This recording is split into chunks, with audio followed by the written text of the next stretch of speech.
Hi, my name is Nerine Dorman. I'm author of sci-fi and fantasy in Cape Town, South Africa. Back in 2014, I had a short story published in War Stories, an anthology of military sci-fi brought out by Apex Publications and edited by Jaym and Andrew Liptak. My short story is about homecomings, not so much the war, but the scars that it leaves, and how the stories that we tell ourselves about the home we've left behind often don't match up with the realities we face once we return home. Sandra was in the kitchen by the time I went downstairs, fussing with the clean dishes. Poised, perfect, not a bronze-tinted lock out of place. "Hey," I said. She paused, about a half a dozen side plates grasped firmly. "Oh, hi. I don't think we've met, at least not properly. You weren't in this morning when Johan brought me." I'd spoken to her via a few long-distance family conference calls in the media lounge. But even a screen wall offering the illusion that folks were in the same room as you didn't quite make up for meeting someone in the flesh.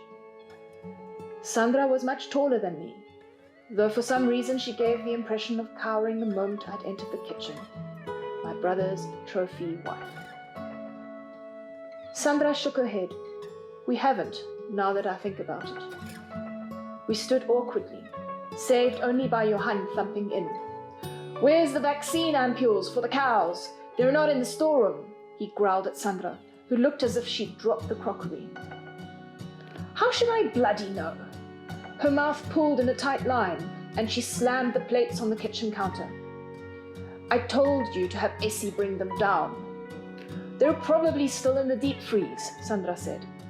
For a moment I thought an ugly argument would erupt, but then a child yelled from deep within the house, and Sandra darted out of the kitchen. I doubted whether my younger relative needed help, but it seemed like Sandra was only too happy to abandon me to my brother's ire. Instinctively, I pressed myself against the wall. Johan was so much bigger than me now. The past 17 years had been bountiful, it would seem, and my brother's girth spoke of too much of a good thing. He looked like Swart von Blasfontein over the pass.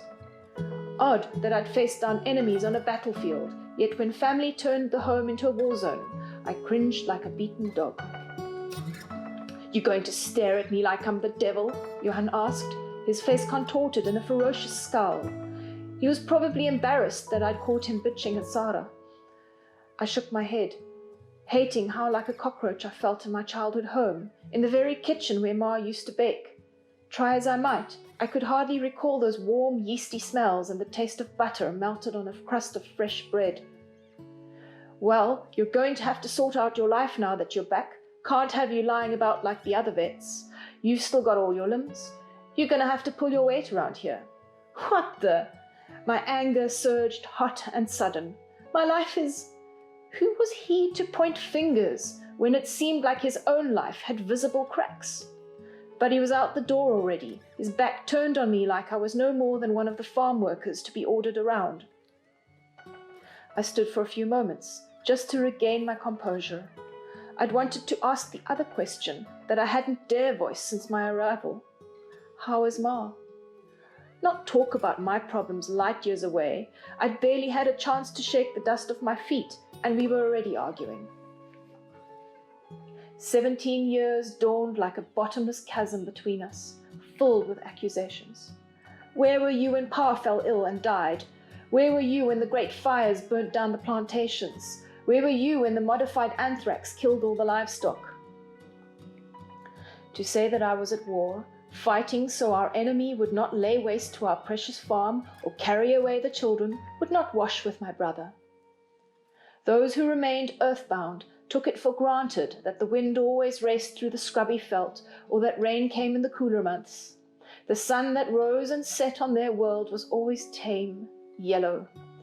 If I told only a fraction of the stories I held locked away in my heart, would my family be able to sleep at night? My hands were red with blood. If only they had eyes to see, and no amount of scrubbing would ever remove the stain. I'd done it all for them. Thank you for this opportunity that I could read my short story to you. You can buy War Stories from any of the great vendors like Amazon, Barnes & Noble and all the rest. And happy reading.